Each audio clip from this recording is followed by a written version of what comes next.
ஓம் அகதீஷாய நமக. ஓம் சுமகா வாலை சித்த தேவாய நமக. பிரபஜமகா அகத்திய வாலை சித்த சபை திருவடிகள் போற்றி போற்றி. ஐயா, அடியன் சித்ரா பௌர்ணமி முடிந்து வீட்டிற்கு சென்ற பொழுது அகத்திய பெருமான் சபை இருக்கும் திசை நோக்கி 7 முறை அகத்தியர் நாமமும் வாலை சித்த நாமமும் சொல்ல சொன்னீங்க. கைகூப்பி மேலே கைகூப்பி உரைத்த பொழுது அது விநாயக பெருமானின் சொரூபம் ஒரு கணம் தோன்றி மறைந்தது.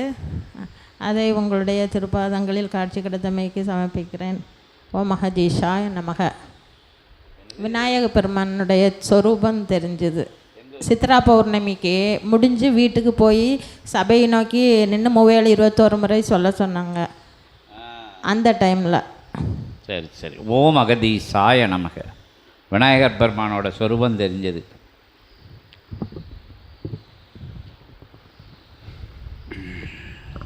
அருள் நிலை கொண்டு நெல்லையப்பன் காந்திமதியினுடைய அருள் பேராற்றலால் இறை நந்தியினுடைய துணையோடு சபை நாடி சிவமகா வாழை சித்தனுடைய சபை நாடி வருகின்ற ஒவ்வொரு காலகட்டத்திலும் ஒவ்வொரு அற்புத நிலையையும் அபூர்வத்தையும் உணர்ந்து தன் சரீரமதில் இருக்கும் அத்தகைய ரணநிலை படிப்படியாக நீங்க பெற்று கர்மநிலை படிப்படியாய் நீங்க பெற்று நல்வினையோடு மழலையர்களோடு அற்புதமாய் சபை நாடி வருகின்ற உம்மை அகத்தியன் வாழ்த்துகின்றோம். ஓம் அகதீஷாய நமக. ஒவ்வொரு நிலை சபையில் நிறைவடைந்து செல்கின்ற பொழுதும் மன நிறைவோடு இறை கண்ட நிறைவோடு இல்லம் திரும்புகின்ற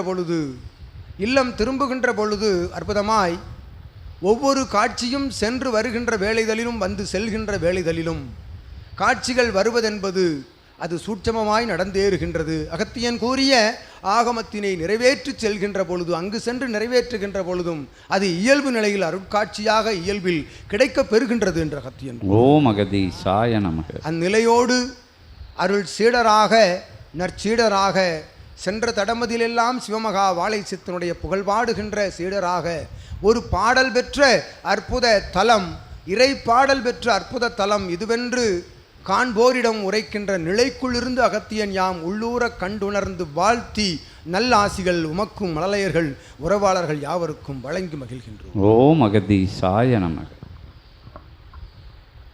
இன்புற்று வாழ்க.